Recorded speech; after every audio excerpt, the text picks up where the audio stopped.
বাংলাদেশী নাগরিককে নিজের সন্তানের পরিচয় দিয়ে আগলে রাখার অভিযোগ উঠল জলপাইগুড়ির প্রত্যন্ত জঙ্গল লাগোয়া গ্রাম মধ্য খট্টিমারিতে। ধূপগুড়ি ব্লকের ঝড় আলতা 2 নম্বর গ্রাম পঞ্চায়েতের বাসিন্দা সিরাজুল হক পেশায় একজন টোটো চালক।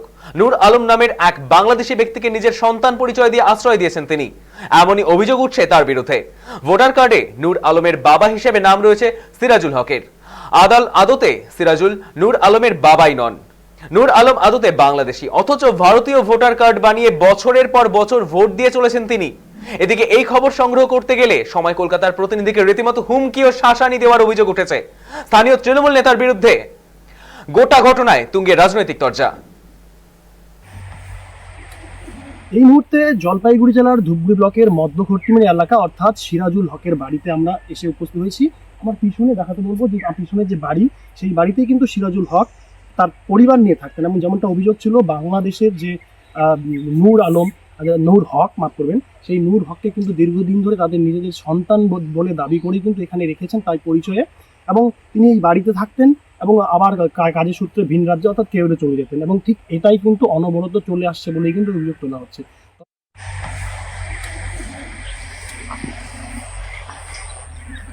সিরাজের যে দুই ছেলে বাইরে থেকে কেরালা থেকে ওই ছেলে ভাই সাজে একজনকে নিজে সিরাজ ছেলে বলে মানে নিয়ে এখানে ভোট ওঠায়। প্রায় 10 বছর 2টা ভোট দিয়েছে পঞ্চায়েতে। দেওয়ার পরে এখন এবার এসআইআর হয়, এসআইআর আবার নতুন করে ফর্ম ফিল আপ করে নাম তুলি।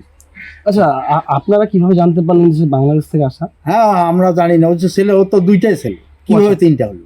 সেটাই তো, মানে আপনারা তো এখানকারই বাসিন্দা। এখানে তো বাসিন্দা, তাহলে কিভাবে 3টা ছেলে হলো? 2টা তো ছেলে। আচ্ছা, এই বিষয়ে আপনারা কখনো কথাবার্তা বলেছেন? না, ওর সঙ্গে কথাবার্তা বলিনি। ও তখন যখন এটা আমিও জানি যে সার্টিফিকেটটা নিয়েছে একজনের কাছে, সার্টিফিকেট নিয়ে যখন জগন্নাথ প্রধান ছিল এই ঝাড়তা টুয়ের, তখন ওর কাছে প্রধান সার্টিফিকেট নিয়ে ভোটের নাম তুলে। আপনি, আমরা তো ভারতীয়, আমরা ভারতীয় নাগরিক, বাংলাদেশ থেকে এসে কিভাবে কাগজপত্র তৈরি? এখন তো যুগটা পড়ে গেছে আলাদা যুগ না, কারো কথা বললে তো আবার ওটা চাপ দিবে, এই জন্য আমরা কিছু বলি না। ওটা এই তো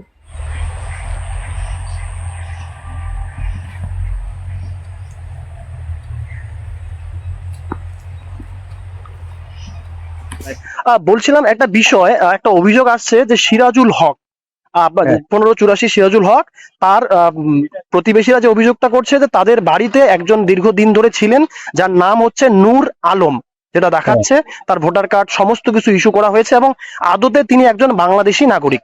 তিনি এখানে অবৈধভাবে বসবাস করছেন এবং তার ভোটার কার্ড থেকে শুরু করে যাবতীয় উঠে গিয়েছে। এবং এই মুহূর্তে তিনি এসআইআর এর ফর্ম কি ফিল আপ করেছে? মানে এই বিষয়টা যদি একটু আমাকে ক্লিয়ার করতেন। এসআইআর ফর্ম তো ফিল আপ করছে, কিন্তু বাংলাদেশি কিনা ওগুলো তো আমরা জানি না আর কি। হ্যাঁ, মানে যখন এসআইআর ফর্ম ফিল আপ করেছে আপনারা কি জানতে পারলেন তখন? মানে কি সব ভারতীয় নাগরিকত্বই তিনি দিয়েছেন? হ্যাঁ, যা ডকুমেন্টস ফর্ম ফিল আপ করতে লাগে ওগুলো ওরা দিছে। এখন সেটা এখন কিভাবে দিছে ওরা আমরা জানি না, ওই বিষয়ে তো আমরা কিছু বলতে পারি না। আচ্ছা, আপনাদের কাছে কোনো অভিযোগ যায়নি এখন পর্যন্ত? না, এগুলো তো এই সমস্ত হচ্ছে এই তৃণমূলের মদতেই আর কি। তৃণমূলের মদতেই বাংলাদেশ থেকে এখানে এসে তারা রীতিমতো ভোট তুলে ভোটার লিস্টে ভোট তুলছে এবং ভোটও দিচ্ছে আর কি। আচ্ছা, আপনার পার্টি তো সিরাজুল হকের বাড়ি, আপনি কতটা কি জানেন?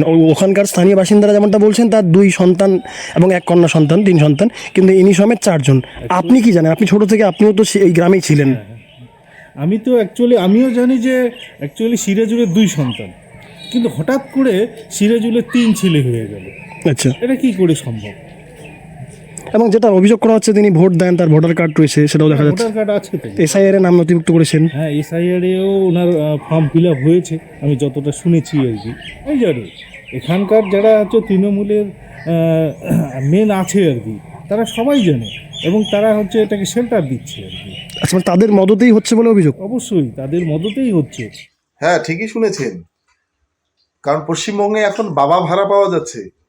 বাংলাদেশি এক অনুপ্রবেশকারী ঝাড়ালতা 2 গ্রাম পঞ্চায়েতের 84 নং বুথের সিরাজুল হক মহাশয়কে অর্থকড়ির লোভ দেখিয়ে বাবা সাজিয়ে ভোট তোলার চেষ্টা করছেন। সিরাজুল বাবুর 3 সন্তান ছিলেন, সকলেই জানেন।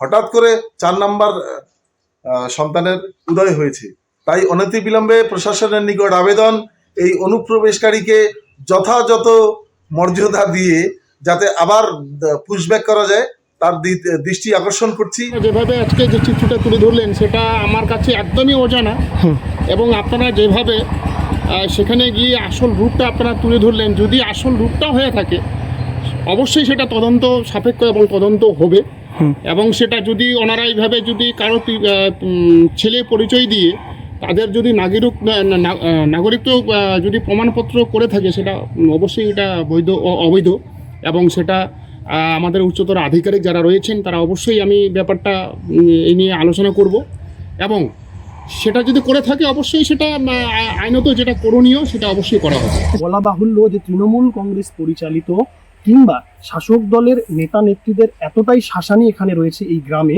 যে কেউ মুখ খুলতে চাইছেন না। তবে সমস্তটাই এখন সময়ের অপেক্ষা। আমরা সময় কলকাতা একেবারে চোখে আঙ্গুল দিয়ে দেখিয়ে দেওয়ার পর আদতে প্রশাসন কতটা পদক্ষেপ নেয় সেটাই কিন্তু দেখার। জলপাইগুড়ির ধূপগুড়ি থেকে ক্যামেরায় আর্থিকা দত্তের সঙ্গে সানি, সময় কলকাতা।